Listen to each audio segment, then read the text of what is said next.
Hello, हाय, आदाब, सत श्री अकाल, केम छो, कैसे हैं आप सब बच्चा लोग। आई होप बहुत अच्छे होंगे सब और एज यूजुअल सब एंजॉय कर रहे होंगे। ठीक है, वेकेशन से चल रहे हैं, अपने को स्कूल तो जाना नहीं है, मज़े करने हैं अपन घर में। तो आई होप मज़े करने के साथ साथ सेफ होंगे आप और साथ के साथ वीडियोज़ भी देख रहे होंगे। तो ये हमारा 5th लेक्चर है। एक्चुअली ये 2nd रिवीजन पार्ट है। जैसा कि आप लोगों ने नीचे रिक्वेस्ट की थी कि आप लोगों को कहीं ना कहीं डिफरेंशिएशन यानी अवकलन और इंटीग्रेशन यानी समाकलन में प्रॉब्लम आ रही है, तो उसके कुछ एक्स्ट्रा क्वेश्चंस के लिए हमने 2 लेसन्स और डाले हैं। उसमें से 4th पार्ट में रिवीजन 1 के नाम से आपको एक लेक्चर मिल जाएगा और ये उसका दूसरा पार्ट है। ठीक है, तो आज अपन इसके अंदर इंटीग्रेशन देखने वाले हैं। रिवीजन हमारा टॉपिक है, इंटीग्रेशन है मेन तो टॉपिक। ये कुछ फॉर्मूले हैं जो मैंने आपको बोला था, काफी इंपॉर्टेंट है और इसकी जरूरत हमको पड़ेगी। इसमें से सबसे जो इंपॉर्टेंट वाली हमारी आइडेंटिटी है, थोड़ा हम आगे आ गए।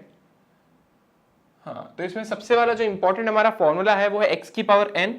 वहां पे हमारे पास क्या होता था in the case of differentiation, जब अपन अवकलन के बारे में बात करते थे तो वहां पे हमारे पास घात जो है वो आगे आती थी और घात में से कम हो जाता था। लेकिन इसके अंदर क्या होता है, घात डिवाइड में चली जाती है, पर उसमें हम पहले एक ऐड करते हैं। घात में एक जोड़ते हैं, वहां पे घटाते थे, यहाँ पे क्या करते हैं पहले जोड़ते हैं, वहां पे क्या करते थे गुणा करते थे, यहाँ पे क्या देते हैं भाग। लेकिन वो जो पहले वहां पे पहले आगे घात जाती थी, फिर अपन ऊपर वाली घात में से माइनस करते थे। यहाँ पे जबकि ऐसा हो रहा है कि पहले हम जोड़ रहे हैं और जो घात हमें मिली वो डिवाइड कर रहे हैं। ठीक है, तो थोड़ा सा अलग पार्ट है, तो आपको एक दो फॉर्मूले इसके लर्न करने पड़ेंगे। सी कांस्टेंट के बारे में बात कर चुके हैं कि अगर हम अनिश्चित समाकलन के बारे में बात करते हैं तो एक कांस्टेंट जो है एक नियतांक आता ही है, जैसे हम समाकलन का नियतांक बोलते हैं।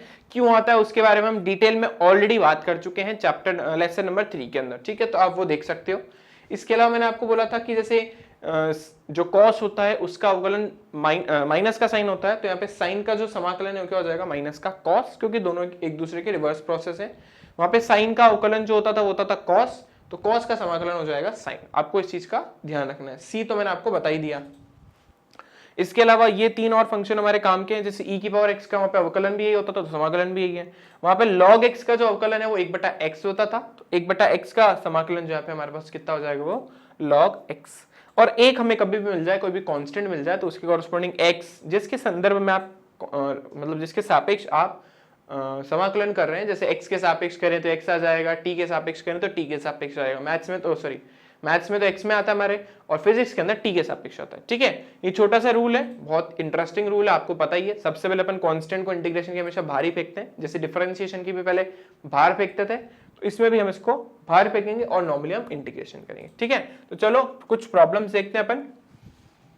तो इसको मैं रफ करता हूँ और नेक्स्ट पेज पे अपन प्रॉब्लम्स देखते हैं। तो देखो, मैं कुछ बेसिक्स प्रॉब्लम से स्टार्ट करूंगा। अच्छा, फिर मैंने आपको बताया समाकलन के 2 पार्ट में मैं आपको बता ही चुका हूँ, एक हमारा निश्चित समाकलन है और एक हमारा अनिश्चित समाकलन है। तो अनिश्चित समाकलन जिसके अंदर कोई सीमा नहीं लगी हुई होगी, ठीक है, और इसमें समाकलन का नियतांक आएगा, और निश्चित समाकलन के अंदर कभी भी नियतांक नहीं आता। एक स्टूडेंट ने पूछा था कि सर निश्चित समाकलन के अंदर हम कांस्टेंट क्यों नहीं लगाते, एक बच्चे ने कमेंट में पूछा था, तो मैं बता देता हूं। जैसा मैंने आपको लास्ट क्लास में बताया था कि निश्चित समाकलन नाम से पता पड़ रहा है ना यार, मैं पूरी तरीके से श्योर है कि मेरे को यही वैल्यू आनी है। ठीक है, पर्टिकुलर रीजन है, मुझे पता यही वैल्यू आनी है, तो जब मेरे को कोई इस चीज की श्योरिटी है तो मैं क्या बोलते हैं एक्स्ट्रा कांस्टेंट क्यों लगाऊंगा। इस बार जब इसका मान आता तो उसमें मेरे को श्योरिटी नहीं होती। जैसे मैंने आपको एग्जांपल दिया था ना कि x² का अवकलन करा तो भी 2x आया, x² + 5 का करा तो भी 2x आया, और x² + 3 का करा तो भी 2x ही आया। जब समाकलन करते हैं तो हमें मिलता है सिर्फ x², तो वो 2, 3 या 5 जो पीछे कांस्टेंट था वो कहाँ गायब हो गया, उसके लिए हम सी लिखते हैं। लेकिन इसमें ऐसा कुछ नहीं होता, ये निम्न सीमा और ये हमारी उच्च सीमा।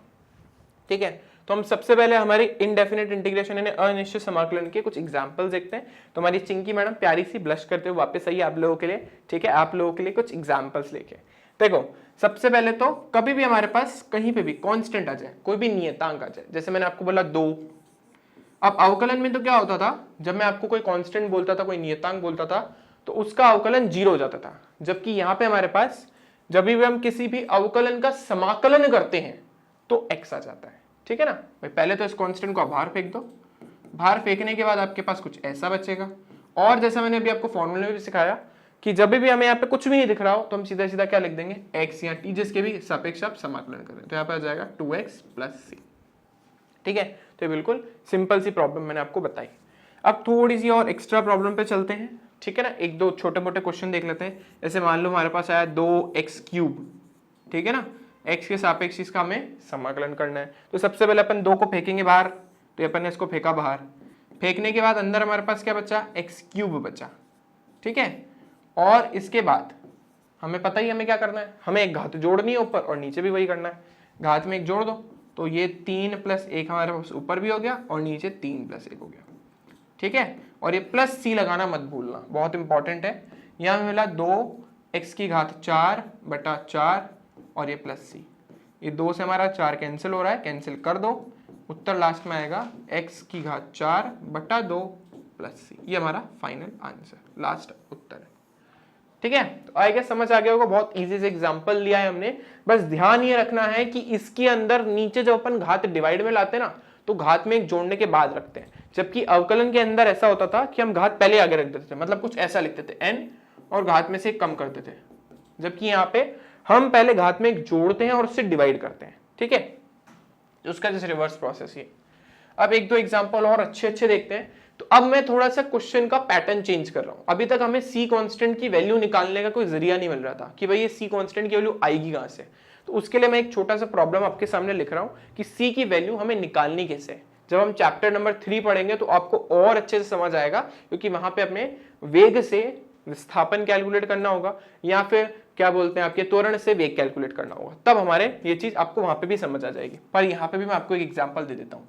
मान लो हमें किसी का समाकलन करना है और समाकलन करने पे आपके पास कोई बड़ा वाला एफ आ गया है ना, किसी चीज का समाकलन करने पर मान लो हमें कैपिटल एफ एक्स निकालना है।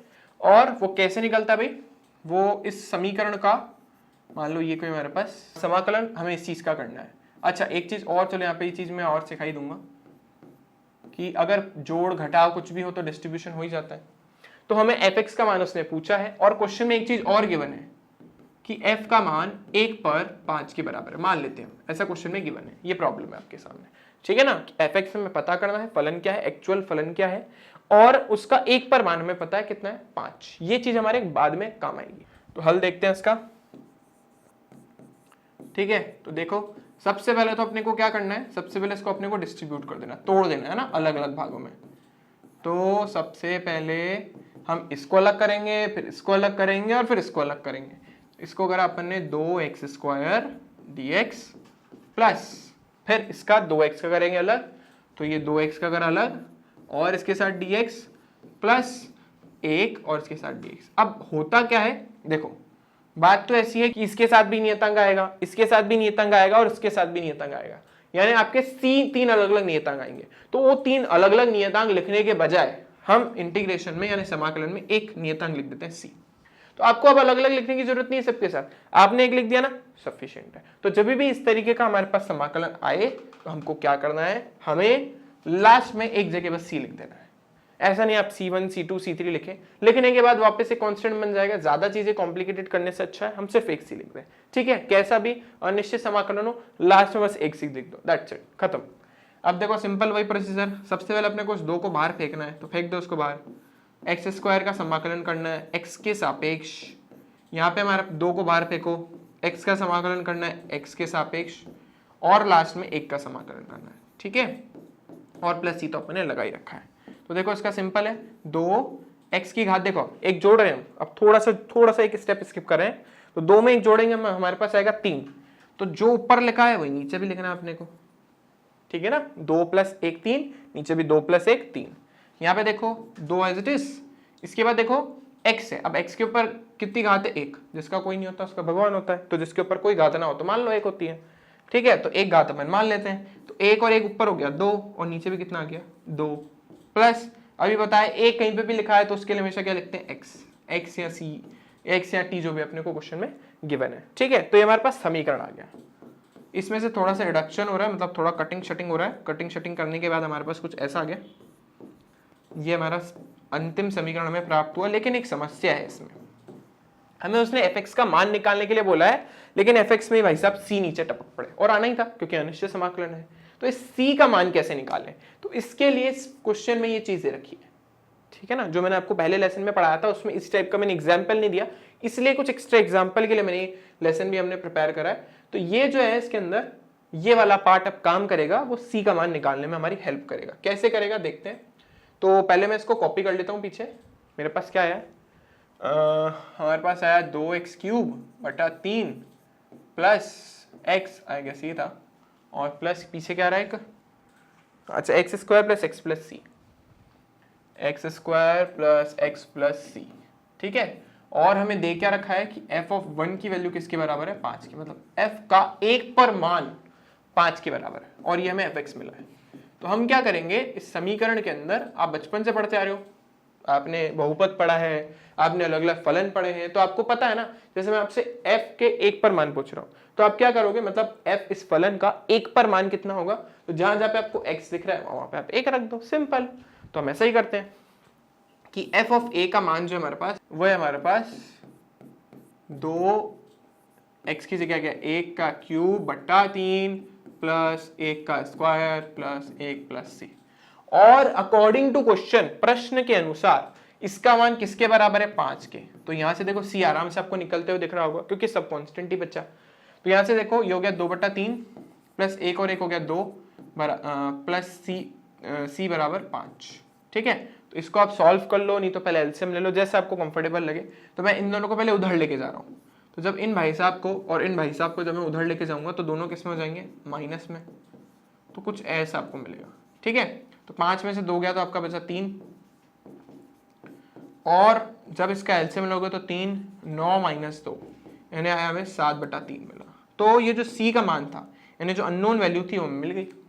अब बस कुछ नहीं करना, सी का मान आ गया, रख दो इसके अंदर। एक्चुअल समीकरण में क्या मिल जाएगा, एफ एक्स का मान क्या हो जाएगा हमारे पास, 2/3 x cube plus x square plus x plus 7/3, ठीक है। ये हमारे नेक्स्ट चैप्टर में बड़ी हेल्प करेगा। अगर आपने इसको अच्छे से समझ लिया तो नेक्स्ट चैप्टर में मैं गारंटी दे रहा हूँ आपके न्यूमेरिकल्स में तो आपको प्रॉब्लम ज़्यादा नहीं फेस करनी पड़ेगी, ठीक है ना। 50% पार्ट हमारा हो जाएगा नेक्स्ट चैप्टर के न्यूमेरिकल्स के ऊपर। ग्राफ के अंदर हमें थोड़ी सी प्रॉब्लम होगी, लेकिन वो भी मैं कोशिश करूंगा कि आपके कहीं ना रहे, ठीक है। तो 50% इस टाइप के क्वेश्चंस का हमारा प्रॉब्लम सॉल्व हमने क्योंकि ये समझ लिया, तो ठीक है। तो हमें एक्चुअल फलन मिल गया। अब इसमें कोई भी अननोन कांस्टेंट नहीं है, कोई भी हमारा नियतांक नहीं है, हमने नियतांक का मान निकाल लिया। तो प्रश्न में कभी भी ऐसा कुछ साइड में दे रखा हो तो वो किसके लिए होता है, उस अननोन वेरिएबल यानी उस नियतांक का मान निकालने के लिए होता है, ठीक है।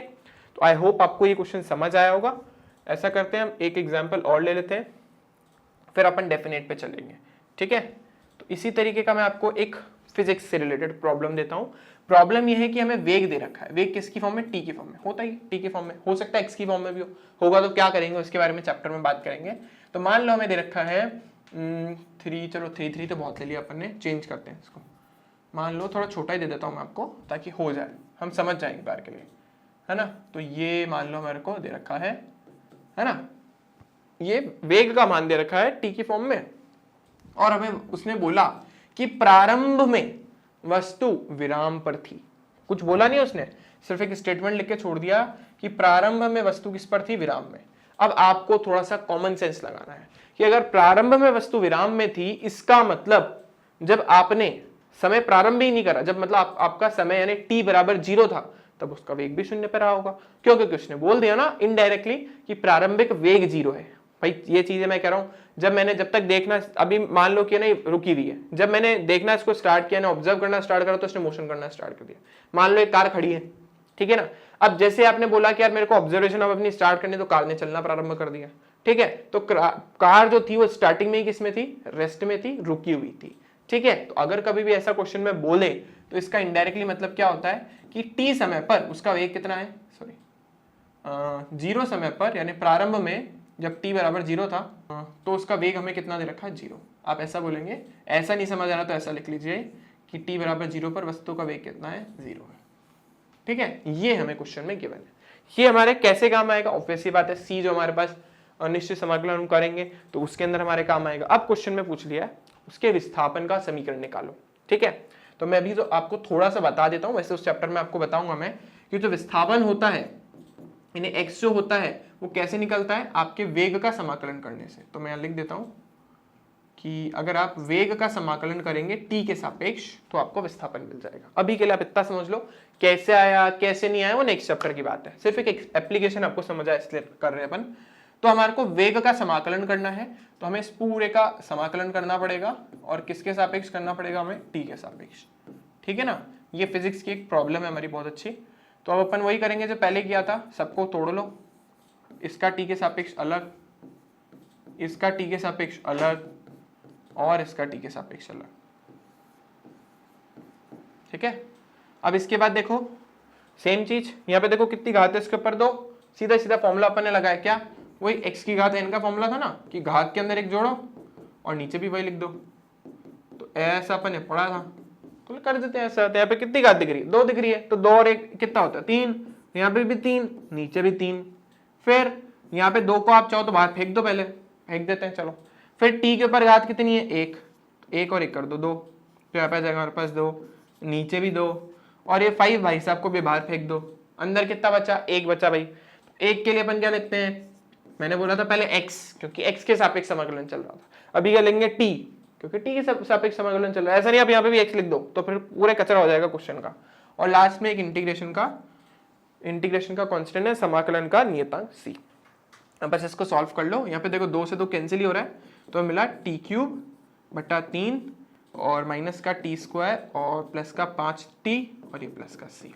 ठीक है, अब हमें विस्थापन तो मिल गया, लेकिन उसमें c है, उस c को हटाने के लिए अपन इसका यूज करेंगे। कैसे करेंगे देखो अगर मैं इस पूरे समीकरण में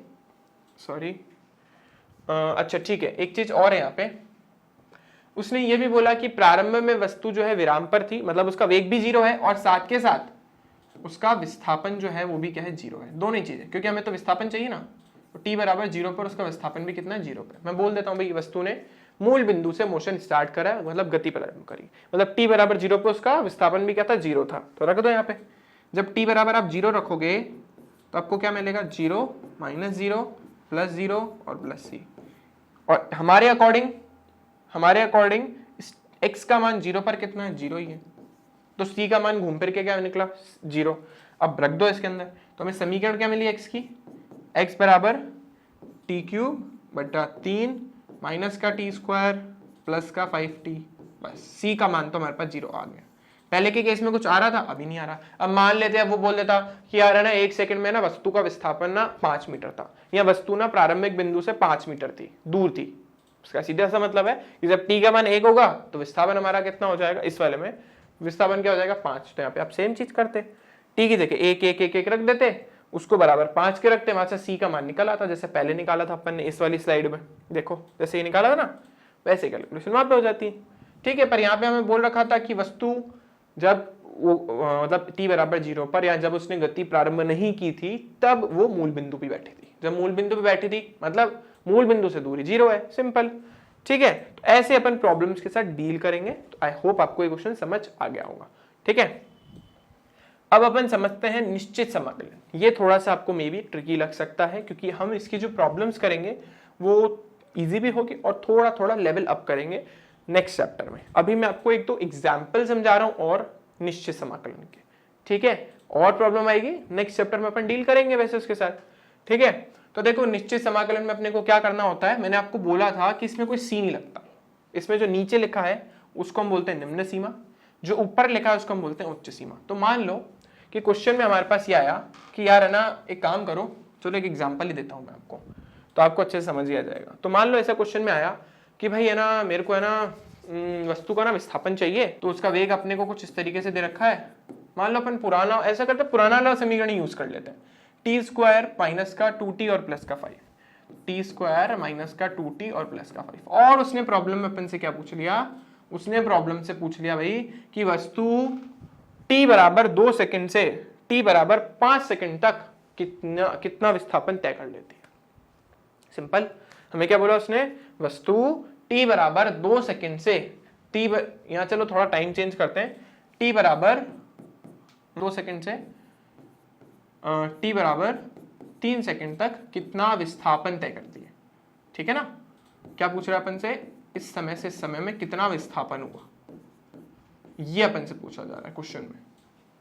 ठीक है, तो ऐसी प्रॉब्लम के साथ वही सेम चीज है, बस वही विस्थापन निकालना ना यार। तो विस्थापन के लिए भी मैंने आपको क्या बोला, वेग का t के सापेक्ष समाकलन करो। पहले हम श्योर क्यों नहीं थे, क्योंकि उसने कोई पर्टिकुलर पॉइंट नहीं बोला, उसने बोला बस विस्थापन निकालो। अब तो विस्थापन का समीकरण निकाल के दे दो।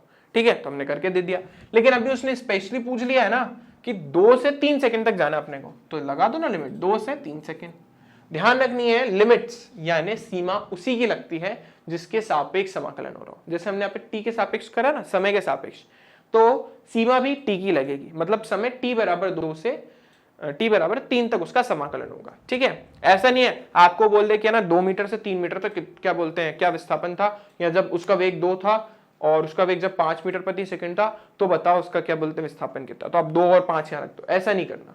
अगर उसने बोला क्वेश्चन में कि वस्तु का वेग जब 2 मीटर प्रति सेकंड है, उससे वस्तु का वेग 3 मीटर प्रति सेकंड तक जाने में उसने कितनी मतलब कितना विस्थापन तय करा, तो अब ऐसा मत कर देना कि 2 और 3 यहाँ रख दो। ऐसा क्यों नहीं करना, क्योंकि समाकलन किसके सापेक्ष हो रहा है, टी के सापेक्ष। उस केस में हम क्या करते वो हम नेक्स्ट चैप्टर में पढ़ेंगे कि भाई हमें मान लो उसने बोला वस्तु का वेग 2 से 3 होने में उसने कितना विस्थापन तय कर लिया, तो फिर हम क्या करते वो हम नेक्स्ट चैप्टर में बता रहे हैं। अभी हम सिंपली बोल रहे हैं विस्थापन निकालना है 2 से 3 सेकंड के लिए, दैट्स इट। ठीक है ना, अभी चीजों को इजी रख रहे हैं। अब देखो सिंपल वही करना अपने को, समाकलन तो वैसे चलो अपन ने निकाल लिया था, पर वापस निकाल लेते हैं, कुछ जा तो नहीं रहा कुछ। टी स्क्वायर माइनस का 2t प्लस का 5 और ये dt 2 से लेके अपने को 3 करना। ऐसा करते पीछे वाला चोरी कर लेते हैं ना, अपन ने तो किया। तो ये हमारे पास आया क्या था, टी क्यूब बटा 3 टी स्क्वायर प्लस 5t। इस बार सी वी मत लगा देना क्योंकि हम निश्चित समाकलन कर रहे हैं। तो इसका हमारे पास आया था टी क्यूब बटा 3, इसका आया था टी स्क्वायर बटा 2 और इसका आ गया हमारे पास 5t। ठीक है, अब क्या करना है, अरे सीमाएं लगानी है तो सब पे सीमा लगा दो। 2 से 3 हमारे पास 2 से 3 और यहाँ पे भी हमारे पास 2 से 3, बस। अब सी भी नहीं लगाना, क्यों, क्योंकि निश्चित समाकलन है। अब बस मैंने आपको क्या बोला था, पहले रखते हैं उच्च सीमा, फिर माइनस, फिर रखते हैं निम्न सीमा। क्यों रखते हैं उसके पीछे रीजन उस लेक्चर में मैंने आपको समझाया था। ठीक है, जगह तो है, यहीं कर देते हैं, चलो यहीं पे कर देते हैं। तो सबसे पहले इस पर रखो अपर लिमिट यानी उच्च सीमा। 3 का आ गया हमारे पास क्यूब बटा 3। ठीक है, अच्छा चाहो तो 3 को बाहर फेंक दो आप। अगर आपको 3 कंफ्यूजन क्रिएट करता है ना तो आप 3 को बाहर भी फेंक सकते हो, है ना, मतलब 3 को बाहर रख दो तो ऐसा कुछ हो जाएगा, 1/3 अलग हो जाएगा और टी क्यूब अलग हो जाएगा और इसका 2 से 3 तक लग जाएगा। आई गेस हमने यहाँ पे गलत लिखा है ना, 2 तो था ही नहीं, यहाँ पे था क्या, नहीं, देखो गड़बड़ हो जाती ना भाई, फिर आप बोलते कमेंट्स के अंदर सर आपने यहाँ मिस्टेक कर दी। ठीक है, चलो बच गए हम मिस्टेक करने से ना। तो टी स्क्वायर आ गया हमारे पास अब, तो ये माइनस का टी स्क्वायर और वही लिमिट हमारे पास 2 से 3 और लास्ट में आप इस 5 को बाहर फेंक दो, जो कांस्टेंट होगा उसको बाहर फेंक दो, आपके पास बहुत सही काम हो जाता है, मतलब बहुत आसान हो जाती है प्रॉब्लम। और ये 2 से 3 तक अपने को समाकलन करना है। ठीक है, बस हो गया। अब बस पहले उच्च सीमा फिर निम्न सीमा, तो ये 1/3 लिखा, सबसे पहले रखिए उच्च सीमा, फिर रखिए हमने निम्न सीमा, फिर माइनस का, फिर रखिए उच्च सीमा, फिर रखिए निम्न सीमा और फिर वही 5 उच्च निम्न, खत्म हो गया। बस अब क्या रखना है, सॉल्व करना है। 1/3, 3 तिया 9, 9 तिया 27 से होता ना, तो 27 आ गया हमारे पास, और ये 2 दूनी 4 और 4 दूनी 8 होता है, तो ये लिख देते हैं 8 यहाँ पे। और इसके बाद वही 3 तिया 9 यहाँ पे, 2 दूनी 4 यहाँ पे, और प्लस 5 और 3 में से 2 गया तो 1 ही बचा, बस हो गया। सॉल्व करो। अब 27 में से 8 को माइनस करोगे तो आएगा 19 और 3 आगे लगा हुआ ही है, तो मैं लिख देता हूँ सीधा सीधा 19/3। कैसे लिखा 3, क्योंकि 1/3 आगे गुणा में था। यहाँ पे देखो 9 - 4 आपको कितना देगा 5, तो ये माइनस का 5 और लास्ट वो हमारे पास 5, तो लिख दो 5, तो ये प्लस का 5। हो ये तो कैंसिल ही हो गए, तो कुल मिला के उत्तर क्या मिला 19/3। अब अगर प्रॉब्लम में उसने क्वेश्चन में दिया है कि वेग को हमने मीटर प्रति सेकंड में एवं समय को हमने सेकंड में मापा है, तो अब लास्ट में उत्तर में क्योंकि अपन विस्थापन निकाल रहे तो मीटर लिखना नहीं भूलेंगे। अगर क्वेश्चन में लिखा होता कि वेग को हमने किलोमीटर प्रति घंटा और समय को हमने घंटे में मापा है तो विस्थापन किलोमीटर में हो जाता। ठीक है, आपको यूनिट्स का भी ध्यान रखना है। तो आई होप आपको ये समझ आया होगा। चलो एक काम करते हैं, हम एक एग्जाम्पल और डालते हैं। चलो ठीक है, प्रैक्टिस भी हो जाएगी और एग्जाम्पल भी हो जाएगा। अब मान लो ऐसा सिंपल सा क्वेश्चन ही ले लेते हैं कि यार है ना, इस बार ले लेते हैं, चलो थोड़ा चेंज करते हैं। रूट का टी प्लस टी की घात 1/3 प्लस 2 टी की घात 2/3। ठीक है ना, ये समीकरण अपने को दे रखा है, थोड़ा सा ट्रिकी बट मजेदार प्रश्न। और वही टी के सापेक्ष समाकलन करना है, और मान लेते हैं अपन 8 से लेके 27 ले लेते हैं। अच्छा दिख रहा है? अच्छा क्यों दिख रहा है वो भी आपको समझ आएगा जब समाकलन करेंगे, ठीक है। तो 8 से लेके 27 तक समाकलन करना है अपने को, और ये हमें एक्सप्रेशन दे रखा है। तो अब थोड़ा सा इसको तोड़ा थाड़ी करते हैं इसके साथ। 8 से 27 अलग, रूट टी का मतलब हो गया टी की घात आधा, फिर डी टी क्योंकि टी के सापेक्ष समाकलन है, प्लस वही 8 से लेके 27 तक टी की घात 1/3 और ये डी टी, प्लस 2 को हम पहले भाग फेंक देते हैं, नहीं तो एक स्टेप बढ़ जाएगा। 8 से लेके 27 तक और टी की घात 2/3 और ये हमारा हो गया डी टी। तो आई होप यहाँ तक तो समझ आ गया होगा, कुछ नहीं तोड़ के लिख दिया तीनों को अलग अलग, ठीक है। अब क्या करना है, अब सिंपली समाकलन करना है। अब ने क्या बोला था, घात में एक जोड़ दो, 1/2 में एक जोड़ोगे, नीचे भी ये लिखोगे, ठीक है ना। ये थोड़ा मैं लंबा करा रहा हूँ ताकि, क्योंकि घातें थोड़ी खतरनाक से दिख रही है ना, तो बायोलॉजी वाले बच्चे कहीं डर ना जाए, वैसे तो डर मैथ्स वाले बच्चे भी सकते हैं।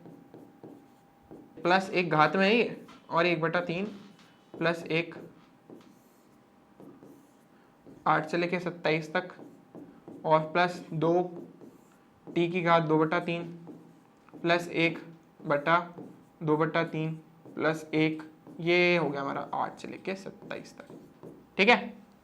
हो गया हमारा काम, बस अब सिंपली इसको सॉल्व करना है। तो अब देखो आधा और एक होता है 3/2, ऊपर भी 3/2 और नीचे भी 3/2, तो हम लिख देते हैं टी के ऊपर घात हो गया हमारे पास 3/2 और नीचे भी 3/2, ठीक है। और हमारी वही 8 से लेकर के 27 तक की कहानी। और यहाँ पे 1/3 प्लस 1 करोगे तो आएगा हमारे पास 4/3, तो ये टी की घात हो गई 4/3, नीचे भी आ गया 4/3, ठीक है। और इन भाई साहब के पास भी 8 से लेके 27 तक, और इसके बाद प्लस ये सब जगह यहाँ पे भी आ रहा है, 2/3 प्लस 1 कर लो, एलसीएम आएगा आपका 3, तो 3 और 2 गया 5/3, तो ये हमारे पास हो गया, यहाँ प्लस ही था, तो ये हो गया हमारे पास 5/3, है ना। तो ये आ गया हमारे पास फाइनली सॉल्व करने के बाद। कुछ गड़बड़ तो नहीं करी है ना हमने? हाँ ठीक है। हाँ तो अब अपने को क्या करना है, जैसा मैंने आपको बोला था, अब ये 3/2 जो है वो जब ऊपर जाएंगे भाई साहब, तो ये जो 2 है ना वो ऊपर जाएंगे और 3 नीचे रह जाएंगे, तो इस 2 को ऊपर फेंकते हैं और 3 को बाहर, तो 2/3 हमारा बाहर आ जाएगा। आई होप समझ आया होगा। ऐसा था हमारे पास, आई गेस सबको पता होगा कि जब ये ऊपर जाते हैं ना भाई साहब तो इनका रेसिप्रोकल हो जाता है, मतलब उल्टा हो जाता है। अच्छा 3/2 है, सॉरी थोड़ा गड़बड़ कर दिया हमने। हाँ तो यहाँ पे हमारे पास है 3/2, तो ये 3/2 ऊपर जाके इनका क्या होना है, ऊपर जाके हो जाएगा हमारे पास उल्टा हो जाएगा, तो 1 गुणा 2/3, ठीक है। ये अपने लिखा है तो 2/3 लिख दिया, सिंपल। तो ऊपर जाने से रेसिप्रोकल यानी उनका व्युत्क्रम हो जाता है, ठीक है। तो चलते हैं आगे। 2/3 टी की पावर 3/2 और 8 से लेके 27 तक, और प्लस 4/3 का 3/4 हो जाएगा, अभी बताया जैसे मैंने आपको उसी तरीके से। ये 4/3 8 से 27 और फिर 2 वही 3/5 और ये 8 से लेके 27, ठीक है। अब देखो वैसे तो मुझे ऐसा लग रहा है कि आप लोगों के लिए कैलकुलेशन छोड़ देनी चाहिए, फिर मैं दूसरी तरफ ये भी सोच रहा हूँ कि बहुत भयानक हो जाएगी, तो मैं ही कर देता हूँ। तो 2/3 एज इट इज, सबसे पहले अपने को रखना है 27। अगर 27 की घात 3/2 सॉल्व नहीं हो रही है छोड़ दो, कोई बड़ी बात नहीं है। और यहाँ पे हमारे पास कितना आ जाएगा, वही 3/2 और ये 3/4, 27 की घात कितनी हो गई 4/3 और ये हो गया हमारे पास माइनस वही 8 की घात 4/3।